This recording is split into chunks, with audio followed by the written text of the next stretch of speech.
শুভ সকাল বন্ধুরা, এখন বাজে প্রায় 9টা। তো সকালবেলা থেকে এই যে বাসন মাজা ধোয়া তারপরে ঝাড়ু দেওয়া এগুলো কমপ্লিট করেছি। শুধু ঘরটা গোছানো বাকি আছে, বিছানা তোলা বাকি আছে।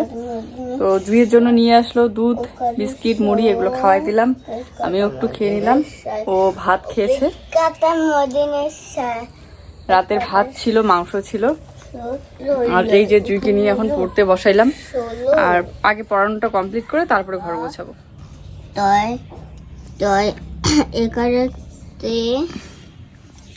বাসনা রয় করে রো, বাসনা রয় করে রো 17।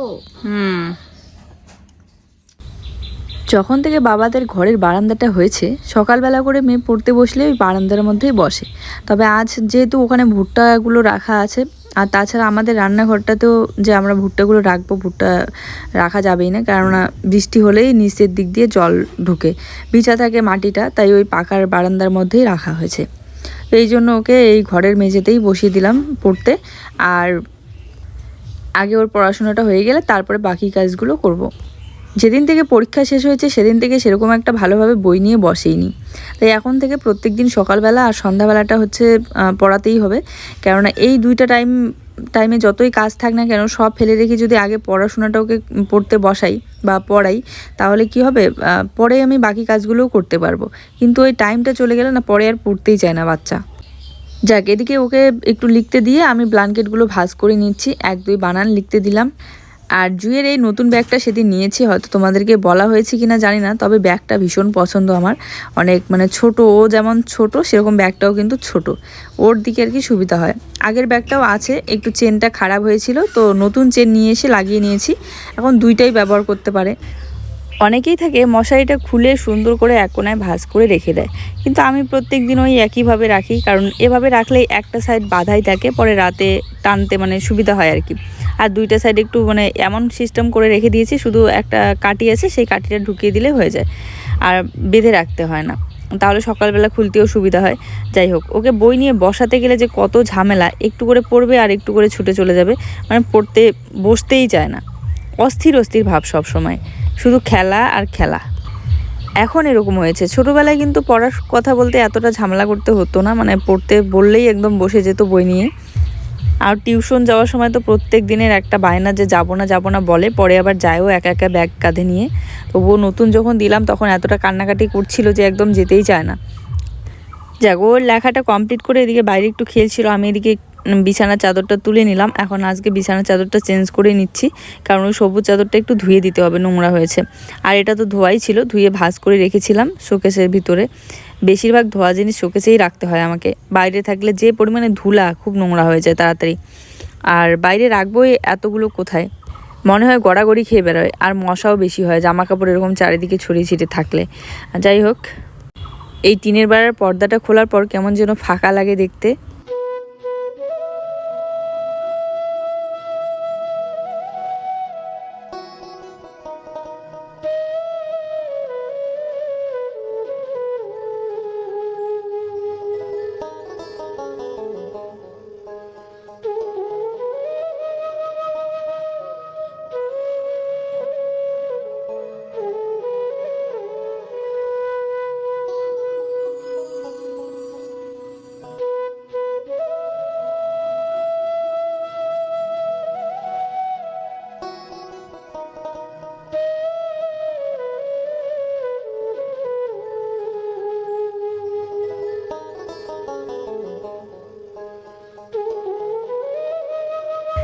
আর গতকাল দেখালাম না যে ভুট্টা গাছের আগালগুলো কাটা হয়েছে, তো ভুট্টাগুলো মোটামুটি শুকিয়েছে, একদিন রাখতে হয়, তো একদিন রাখা হয়ে গেল। আজকে কাজ আছে, ভাবছি যে ভুট্টাগুলো আজকে তুলে নিয়ে আসবো যতটা পারি।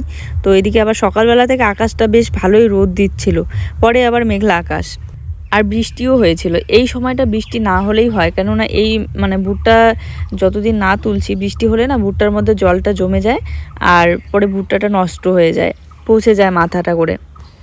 আজকে আর বিছানার চাদরটা ধুবো না, আজকে তুলে এমনিতে ভাঁজ করে রেখে দিলাম, যখন সময় পাই তখন ধুবো। আর এদিকে দরজা দিয়ে ঢুকতেই জুইসোনার ফটোটা কিন্তু দেখতে বেশ ভালোই লাগে। আর ওই জায়গাটা এখন সাদা রং করেছে, আরও বেশি করে ফুটে উঠেছে। আর ফ্রিজ নেওয়ার কথা অনেকেই বলো, কিন্তু ফ্রিজটা এখন কি আর নেব, কেননা আমার ঘরের কাজে এখনও তো অর্ধেক পড়ে আছে, ঘরের কাজটাও শুরু করতে লাগে। ফ্রিজ নিলে তো নেওয়াই যায়, কিন্তু ঘরের কাজটাও আগে করা বেশি জরুরি। আর খুব তাড়াতাড়ি 1-2 দিনের মধ্যে কিন্তু আমাদের ঘরের কাজ শুরু হয়ে যাবে। এতগুলো দিন শুধু শুধু অপেক্ষা করলাম যে দাম কমার। ও বলছিল যে ভোটের পরে দাম কমবে, কিন্তু ভোট পেরিয়ে গেল, বললো যে ভোটের রেজাল্টের পরে দাম কমবে, কিন্তু রেজাল্টও দিয়ে দিল, এখনো দাম কমেনি। জানি না আর কতদিনে কমবে, কিন্তু ওই অপেক্ষায় থাকলে তো হবেও না। আছে আবার মাংস 2 টুকরা খেয়েছে আর 2 টুকরার মতো আছে। তো সকালবেলা উঠেই একটু বাসি ভাত খেয়ে দিয়ে ও গিয়েছিল আমাদের ভুট্টা খেতে, যে ভুট্টা গাছের আগালগুলো আছে সেগুলো কাটতে, কারণ আর ছেঁড়ার সময় হয়ে এসেছে। আর রোদও পড়েছে, তো মানে শুকাবে আর কি। এখানে আমি বেলের শরবত বানাচ্ছি, একবার মিক্স করে নিয়েছি।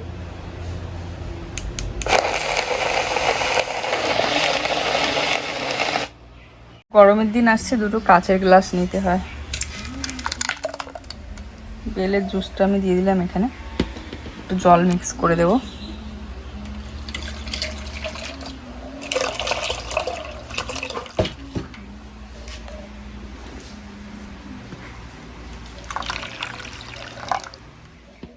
যেদিন প্রথম আমার মিক্সচার মেশিনটা কিনে নিয়ে এসেছিলাম সেই দিনই আমি বেলের শরবত বানিয়েছিলাম, কিন্তু এতটাও ভালো লাগেনি।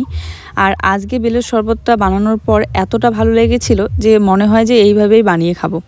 তো আমাদের গাছের লেবুগুলো তো খুব সুন্দর হয়েছে জানোই, সেখান থেকে কয়েকটা লেবু পেড়ে নিয়ে আর সামান্য পরিমাণে লবণ, আর যখন ব্লেন্ড করছিলাম বেলটা তখনই কিন্তু আমি চিনিটা দিয়েছিলাম ওর মধ্যে।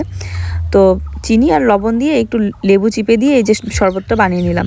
জুই ওদিকে অপেক্ষা করে আছে কখন শরবত হবে, ও খাবে। আর গরমও আজ ভালোই পড়েছে সকালবেলাটা। এতটা গরম দেখে শরবতটা বানালাম, শরবতও বানানো হয়েছে, এদিকে আবার আকাশটাও খারাপ করলো, বৃষ্টিও নেমেছে। যাই হোক, এই যে লেবুগুলোর এখনও অতটাও রস হয়নি, তবে আমাদের গাছের লেবুগুলোর কিন্তু সেন্টটা দারুণ লাগে। উফ, সাথে যদি থাকতো একটু বরফ, ফ্রিজের যে বরফ হয়, একটু বরফ দিলে ঠান্ডা হতো আরও বেশি করে। এমনিতেই তো বেলের শরবত ঠান্ডাই হয়, তার মধ্যে কলের ঠান্ডা জল দিয়েছি, বরফ দিলে আরও বেশি ভালো লাগতো। জল বেশি দেইনি, তাই দেখো ছাঁকনিটা একদম ভরে যাচ্ছিল, আর হাত দিয়ে এভাবে আমি ঘেটে ঘেটে জুসটা নিচ্ছিলাম। দেখো কি সুন্দর হয়েছে বেলের শরবত। লাইটটা দেখছো কত সুন্দর না? হ্যাঁ, শরবত বানাইলে এরকম করে বানাইতে লাগে। খেয়ে দে, বলো কেমন হয়েছে। সেই না, সেই যে না বেলের শরবতটা। গরমের দিনে ঠান্ডা শরবত জিনিসটা কাচের গ্লাসে কিন্তু খেতে বেশি ভালো লাগে। তবে আমাদের কাচের গ্লাসগুলো সব ফেটে গিয়েছে, তাই মার কাছ থেকে 2টা কাচের গ্লাস নিলাম।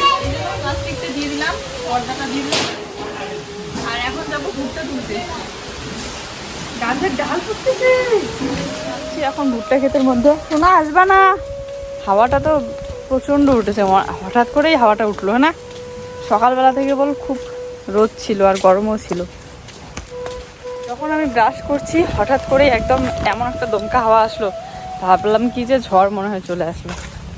সকাল সকাল ঝড়। যাই হোক, তারপরে আবার রোদ উঠলো, তারপরে এখন আবার আকাশটা খারাপ। তো যদি বৃষ্টি আসে তার আগেই ভুট্টাগুলো এদিকে গাছের মধ্যেই শুকিয়ে গিয়েছে। যতটুকু পারি তুলে নিয়ে আসি। এই যে বস্তা নিয়েছি আর ব্যাগ নিয়েছি। ও একা তুললে অনেক সময় লাগবে, তাই দুজনে মিলেই তুলি। আর ওদিকে বাবাদের ভুট্টাগুলো তোলাও শেষ, একটা ক্ষেতে তোলা শেষ, আর একটা ক্ষেতে বাকি আছে না। আর হ্যাঁ, কালকে দেখছিলাম তো, কিন্তু কিছু কিছু বাকি আছে কেন মানে দেখো না অবস্থা।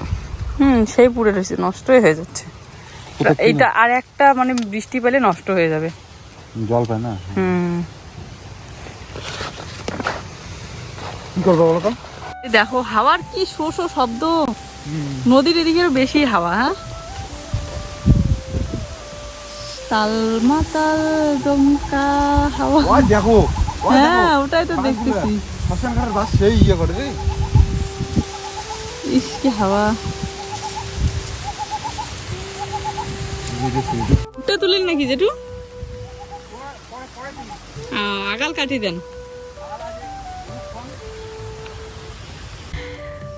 তো জেঠু শ্বশুর ওইদিকে গাছের আগালগুলো কেটে দিচ্ছিল ওদের ক্ষেতের, তো আমি এদিকে কথা বলছিলাম। তারপরে এই যে আমরা এখন আমাদের ভুট্টা ক্ষেত থেকে ভুট্টা তুলবো। আর প্রথমে তো এসে বুঝতেই পারিনি যে হাতের মধ্যে এত লাগবে। এই যে ভুট্টার যে পাতাগুলো আছে না, এগুলোতে যে শুয়োপোকা থাকলে যেমন হয় সেরকমটা লাগছিল, কেটে কেটে যাচ্ছিল হাত। তো পরে প্রথমের দিকে বুঝতে পারিনি, যখন তোলা শেষ হয়ে যায় না, যখন বিশেষ করে স্নান করবে হাতগুলোতে জল পড়লে খুব জ্বালা করছিল। পরে স্নান করার সময় বুঝতে পারলাম, কিন্তু এই যে আমার একটা শার্ট পরে আসতে হতো ওর ফুল হাতা দেখে, আর আমি একদম মাথায়ও ছিল না, যেহেতু এর আগে কখনো চাষ করা হয়নি তাই বুঝতেও পারি না। আর বাবাদের ক্ষেতের ভুট্টাগুলো যখন তোলা হয়েছিল সেদিন তো আমরা বাড়িতেই ছিলাম না, সেদিন ছিলাম পিসিমাদের বাড়িতে। তো বাবা এদিকে মানে গরু ক্ষেতের মধ্যে ঢুকে ভুট্টাগুলো ফেলে দিচ্ছিল বলে সব তুলে নিয়েছিল। বেশি একটা ভালো হয়নি ভুট্টায়, কিছু কিছু ভুট্টা খুবই পাতলা হয়েছে, সরু একদম, দানা বেশি একটা হয়নি। আবার কতগুলো তো আগালগুলোতে ভালো হয়নি, গোড়াগুলোতে। তবুও যতটুকু হয়েছে ততটুকু জানি না কেমন কি হবে। তবে আসলটা উঠলেও অনেক ভালো, যদি জমিটা যে লিজ নিয়েছি সেটা যদি দিতে পারি, আর আমাদের চাষ করাতে যেটা হয়েছে খরচ সেটা দিতে পারলেই যথেষ্ট। বাকি কতটুকু কি হবে জানি না। তো যাই হোক, এদিকে এক ব্যাগ তুলেই নিলাম আমি। আজকের এই ক্ষেতের মধ্যে কাজ করার আবহাওয়াটা যে এত সুন্দর লাগছিল, পরিবেশটা খুব সুন্দর, হাওয়া হচ্ছিল। কিন্তু এখানে একা থাকতে ভয় লাগছিল। যখন ভুট্টাগুলো নিয়ে বাড়িতে যাচ্ছিল, যতক্ষণ জেঠু এদিকে ছিল ততক্ষণ তো ঠিক ছিল, কিন্তু পরে একা কেমন যেন লাগছিল, কারণ নদীর ধারে এই সময়টা কেউ এদিকে নেই, আর এমন হাওয়া হচ্ছিল।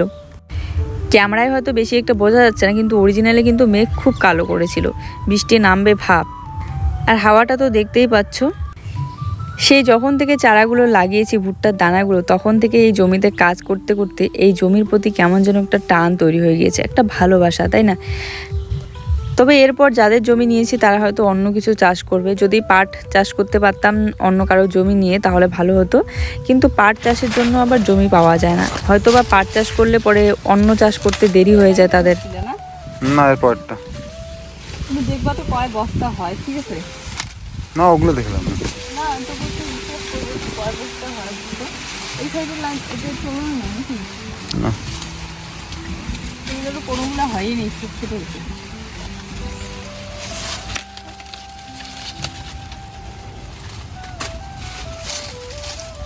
জল জমে এসে ভিজে গাদগাদা হয়ে আছে। না আরো বেশি হবে আজকে। গাজরগুলো শেষ। কোথায় রাখছিলাম তুমি গাজর? এরকম করা বাদ দাও না, এক কাজ কর না, একখানে রাখো, এখন রাখি না, একখানে ঢিল মেরে রাখো। কি নয় যখন অন্যদিকে লাইন যাবো তখন না না উল্টে আরো বস্তায় ডুবে ডুবি তুলো একটা একটা করে, যদি বৃষ্টি আসে আমাদের তখন কি হবে? চুলকে না সোয়েটটা হাত করে আসছে তাহলে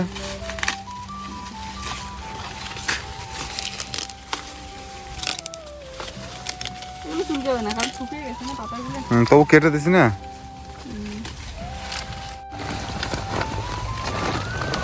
তো এক বস্তা রেখে এসেছে সবে, আর এই যে বৃষ্টি আসছে, আর বাকিটুকু আমি ব্যাগের মধ্যে ভরে নিচ্ছি। আকাশ খারাপ, তাড়াতাড়ি যাও।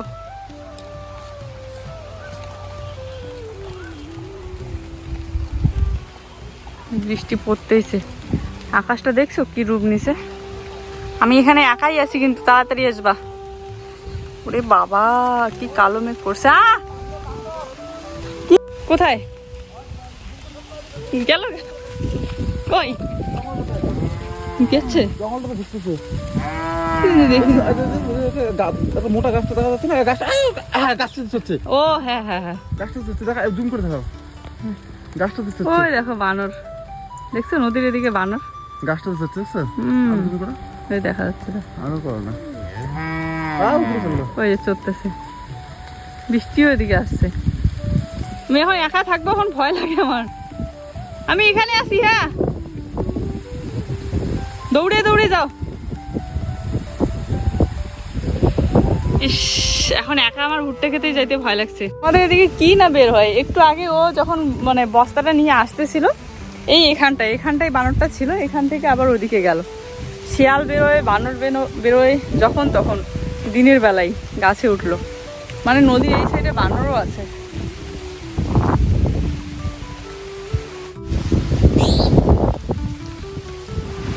এই যে বৃষ্টিও চলে আসলো, আমরাও বাড়িতে চলে আসলাম। এগুলো সব সাইডের ছোট ছোট।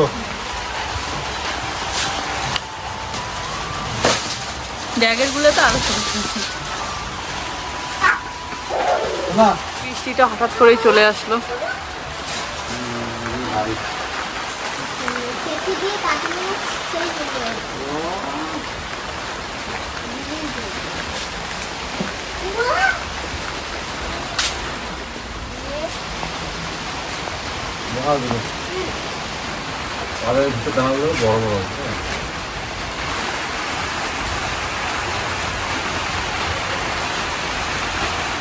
বৃষ্টি ভেজা সকাল। এদিকে ওই যে ভুট্টাগুলো খোলাচ্ছে, দেখো কেচি দিয়ে এই সাইডে কাটলে ভালো। ভুট্টা দানা দাও না কত বড়। কেটে তোমার টাক মাথাতে লাগাবা, হ্যাঁ চুল হবে। চার মাথাতে কেটে এইভাবে লাগাবো। মা ভুট্টা কোথায়? চার এখানে মাথাতে রাখতে হবে। কেটে এইভাবে লাগাবো। চার মাথাতে কেটে দেবো না, কিভাবে লাগাবো? এইভাবে দেবো না। তো দুই একজন কমেন্ট করে বলে যে এতগুলা ভুট্টা কি করবে। এগুলো যেহেতু আমরা জমিটা কি বলে লিজ নিয়ে করছি, বেগুনি দাও তো আবার। তো এই জন্য তাদেরকে টাকা দিতে হবে, বিক্রি করতে হবে, শুকাইতে হবে আগে।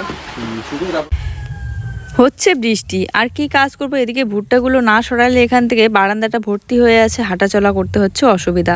ওদিকে বাবাদের বারান্দার মধ্যেও ভুট্টা দিয়ে ভরে আছে, আর রান্নাঘরটাতে তো রাখাই যাবে না। তো এই জন্য ভাবলাম বাবাদেরগুলো ওখান থেকে সরালে পরে আমাদেরগুলো ওই বারান্দার মধ্যে রাখবো। তো তিনজনে মিলে এই যে কোমর বেঁধে বসে পড়েছি এখন ভুট্টা খোলাতে। আমাদেরকে কাজ করতে দেখে জুই বলছে যে আমিও করি। আর আজকে আকাশটাও ভালো ছিল না, তার উপরে যেহেতু ভুট্টা ক্ষেতের কাজ চলছিল তাই ও আজকে জুইকে স্কুলেও নিয়ে গেল না, কারণ একবার নিয়ে গিয়ে রেখে আসবে আবার একবার নিয়ে আসবে, ওইদিকে সারাটা দিন চলে যায়, এদিকে কাজগুলো পড়ে থাকে, তখন ক্ষেতের কাজ হয় না। আর আমার পক্ষে তো একা ক্ষেতের কাজ করবো না, এদিকে বাড়িরও ঘরের কাজগুলো থাকে, ভিডিও এডিট করা থাকে। তো এই জন্য আজকে আর জুইকে স্কুলে নিয়ে যায়নি। কিছু কিছু যেগুলো সাইডের ভুট্টা ওগুলো কিন্তু খুবই ছোট হয়েছে, বেশি একটা বড়ই হতে পারেনি, হয়তো সার কম দেওয়ার কারণে। যেহেতু প্রথমবার চাষ করেছি, বেশি একটা ভালো জানিও না, যতটুকু আমাদের পক্ষে সম্ভব হয়েছে ততটা পরিশ্রম করেছি। আর মা ওদিকে দুপুরবেলার জন্য রান্না বসিয়েও দিয়েছে। তো ভুট্টাগুলো খোলানো হয়ে গেলে আমি ওদিকে স্নানটা করে নেবো। এগুলো আমাদের খোলানো হইলো, এদিকে বৃষ্টিও কমে গিয়েছে, আর একটু সময় যদি দিত না আকাশটা, তাহলে অনেক দূর ছিঁড়ে ফেলতাম, অর্ধেক ছিঁড়ে ফেলতাম মনে হয় না? এতক্ষণ অবধি যে ছিঁড়তাম অর্ধেক ছিঁড়ে ফেলতাম। হ্যাঁ। তো এখন বলছে ভুট্টা ভাজা খাবে, তাই এখানে দেখো একদম নরম কিছু ভুট্টা ছিল, সেগুলো আমি বেছে বেছে নিয়েছি। জল এখন কি খাইছিস? তোলার পর এখন দেখি ভুট্টাগুলো আরও কিছুদিন রাখলে ভালো হতো, বেশি একটা পুরাট হয়নি, তাতেই তুলে ফেলতেছি, নাহলে মাথাগুলো আবার এদিকে পচে যাচ্ছে, ওই যে জল পড়ে পচে যাচ্ছে, জলটা জমে থাকে বলে। তুই যে ভুট্টা ভেজে নিলাম। তো ফাইনালি আমাদের সব ভুট্টা খোলানো কমপ্লিট, যতটুকু নিয়ে এসেছি আবার জমিতে আছে, এখানে 2 লাইনের মতো মানে 2-4 লাইনের মতো তোলা হয়েছে আর কি। তো বাকি এই খোসাগুলো বস্তার মধ্যে ভরে এগুলো ফেলে দিয়ে আসবো। এগুলো অনেকে জ্বালানি হিসেবে ব্যবহার করে, কিন্তু এগুলো রাখবো কোথায় এত কিছু বলো? এমনিতে গোয়ালি ঘরটা তো উপর দিক দিয়ে বা সাইড দিক দিয়ে জল পড়ে ভিজে স্যাঁতসেঁতে হয়ে থাকে, তার উপরে বাড়ির পিছনের দিকে যে একটা ছোট্ট চাল করা হয়েছে খড়ি রাখার জন্য, সেটাতে তো খড়ি দিয়েই ভরে আছে। তো এগুলো এত কিছু রাখাও যাবে না, তাই একদম বাড়ির পিছনের দিকে গাছের গোড়ায় দিলে পরে পচে সার হয়ে যাবে। যে কোনো একটা কাজে বেশি মন দিয়ে দিলে আর একদিকে একটু ঘাটতি হয়ই। এদিকে আমি একটু মেকআপের কাজে মন দিয়েছিলাম, সেদিকে ব্যস্ত থাকার কারণে এদিকে আবার আমার কয়েকদিন ধরে কেন জানি না ভিডিওর প্রতি এনার্জিটা, যেমন ধরে নাও এডিট করতে বসে মনে হয় যে কখন এডিটটা করা হবে, একটা মানে তাড়া আর কি। আর কি ভয়েস দিব এত বড় ভিডিওতে, কেমন যেন হয়ে গিয়েছে, আবার ভিডিও বেশি একটা বড় হচ্ছে না। এদিকে যদি ভিডিওর কাজে বেশি মন দিয়ে দিই তখন আবার মেকআপের কাজটার প্রতি আর মন মানে থাকে না, যে প্রতিদিন একটু একটু করে প্র্যাকটিস করা, সেগুলো আর হয় না। যাই হোক, আজকেও বিকেলবেলাটা ভাবছিলাম একটু সব কাজ সেরে প্র্যাকটিস করব, কিন্তু প্র্যাকটিস করার মতো লোকে পেলাম না। যাই হোক, তারপরে আর প্র্যাকটিস করিনি, কারণ প্র্যাকটিস করার জন্য কারো হেয়ার প্রয়োজন হয়, কারো ফেস প্রয়োজন হয়। এই যে বেলের শরবত টরবত বানিয়ে খেলাম, সকালবেলা চাটা খাওয়া হয়েছে, সেগুলো বাসন ধোয়া হয়নি, তাই এখন স্নান করার আগে সেই সব বাসন ধুয়ে ঠুয়ে রেখে দিলাম, কেননা স্নান করার পর আমার মানে ফ্রেশ থেকে আর কি খাওয়া দাওয়া করে একটু শুয়ে রেস্ট করতেই ভালো লাগে। আর তার উপরে ভিডিওটা যেহেতু কয়েকদিন ধরে দিতে একটু দেরি করে ফেলছি, তো এডিটটা করতে হয় আর রেস্ট করা হয় না বিকেলবেলাটা। ভাত বসিয়ে দেই, উনুনটা ধরিয়ে দিচ্ছি, আর ও গিয়েছে বাজারে, দেখি কি সবজি নিয়ে আসে, ততক্ষণে উনুনটা ভালোভাবেও ধরে যাবে, ওদিকে ভাতটাও আমার সেদ্ধ হবে।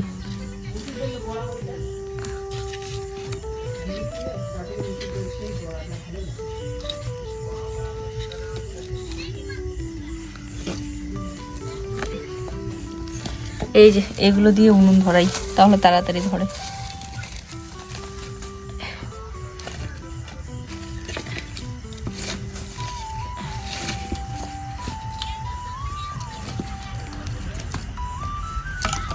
আর জুই ওইদিকে এই যে খাচ্ছে, মুড়ি আর বিস্কিট দিলাম জল দিয়ে ভিজিয়ে, খাচ্ছে। খাচ্ছ শোনা? কে পড়বা? হ্যাঁ, টিউশন থেকে এসে খাচ্ছে। আজকে আবার ভাবছিলাম একটু মেকআপ প্র্যাকটিস করব, কিন্তু এই যে মানে সন্ধ্যাবেলাটাই করতে ইচ্ছে করে, কিন্তু সন্ধ্যাবেলাটা করতে বসলে এদিকে আবার রান্নাটা হয়ে যায় দেরি। দেখা যাক রান্নাটা করি। আজকে দেখো সন্ধ্যাবেলা যে রান্না করব মানে রাতের বেলা, তো রান্নার আগে দেখি বাবা মানে খড়ি নিয়ে এসে রেখে দিয়েছে সেই বিকেলবেলাতেই। কেননা প্রত্যেক দিন খড়ি নিয়ে আসার কথা মনে থাকে না, পরে রাতের বেলা ওই বাড়ির পিছনের দিকে গিয়ে নিয়ে আসতে হয়। আর অন্ধকারের মধ্যে যতই মোবাইলের লাইট থাকুক না কেন একটু ভয় লাগে, যেহেতু ওইদিকে বাঁশ ঝাড় সাপ পোকামাকড় থাকতে পারে, তার মধ্যে খড়ির ঘর বলে কথা। তো আজকে বাবা আগেই নিয়ে এসে রেখেছে। তো এখন আমি মিক্সচার মেশিনে একটু ভুট্টা ছাতু বানাবো। তো ভুট্টাটা দেখে মা অনেকক্ষণই ভেজে রেখে দিয়েছে, তো আমার চোখেই পড়েনি এতক্ষণ, বিকেলবেলাতেই রেখেছে, তো সন্ধ্যাবেলা এখন দেখলাম। এদিকে ও এখনও বাজার থেকে সবজি নিয়ে আসেনি, ততক্ষণে ভাতটা সেদ্ধ হইতে হতে আমি ভাবলাম ভুট্টাটা ছাতু বানিয়ে দিই। আর বাবা বলছে রাতে ভাত খাবে না, ছাতু খাবে, তবুও রাতে বানিয়েছিলাম ভাত। আর দেখবে আগেকার দিনের মানুষ বেশিরভাগ ছাতু টাতু এগুলো খেতে খুব পছন্দ করতো, এখনও খায় অনেকেই, যেমন আমরাই খাই। তবে ছাতুটা এখানে শুধু ভুট্টাগুলো আমি ছাতু বানাচ্ছি, যদি একটু চালের গুঁড়া বা একটু ছোলা এগুলো দিলে আরও বেশি ভালো লাগে। ভাবছি ওগুলো নিয়ে এসে একটু ভেজে ঠেজে ওগুলো গুঁড়ো করে একসাথে মিক্স করে রেখে দেবো। আর এখানে গামলাতে যতগুলো ভুট্টা দেখতে পাচ্ছ সবগুলোর কিন্তু ছাতু হবে না, কিছুটা ওই ভুসিও বেরোবে, কেননা ভুট্টার যে খোসার মতো উপরে দানা দানাটা না, ওটা আর মানে খাওয়া যায় না, কেমন খসখসে টাইপের হয়। তো যেমন করে আটাতে ছাঁকনি দেই সেরকম করে আমি একটু ছাঁকনি দিয়ে নেব।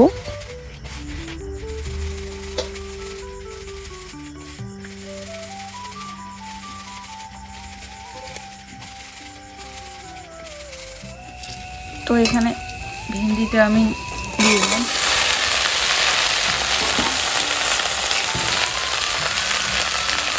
কত বড় বড় করে কাটছো, মোটা মোটা করে ভেন্ডিগুলো।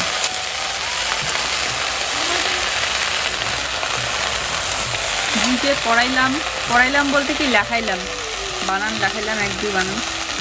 আর লেখানোর পর ঘরে আসে টিভি অন করে দিতে বললাম, টিভি থেকে। আর এদিকে আমি রান্না করছি। ওরা আবার সয়াবিন নিয়ে এসেছে, সয়াবিন ভিজিয়ে রেখে দিয়েছে। আর বাবা যেহেতু বললো যে রাতে ভাত খাবে না, তো এই জন্য সয়াবিনটা ওকে একটাই প্যাকেট বললাম যে একটাই বানাই, কেননা আমিও সয়াবিন খাবো না রাতে। আর পেঁপে দিয়ে সয়াবিন আমার ভালো লাগে, তাছাড়া এমনিতে মাঝে মধ্যে খেতে ইচ্ছে করে, মাঝে মধ্যে ভালো লাগে না খেতে। যাই হোক, এখানে ভেন্ডিটা ভাজা করে নিলাম। দেখো কত বড় করে কেটেছে, কিন্তু এত বড় করে কাটাতে খেতে ভীষণ ভালো লাগছিল। আর তারপরে খাওয়া দাওয়া করেছি, পরে আর ভিডিও করা হয়নি। চলো আজকের ভিডিওটা এই পর্যন্তই। সবাই ভালো থেকো, দেখা হচ্ছে নতুন ভিডিওর সাথে। সবার জন্য হলো অনেক ভালোবাসা। শুভরাত্রি সবাই।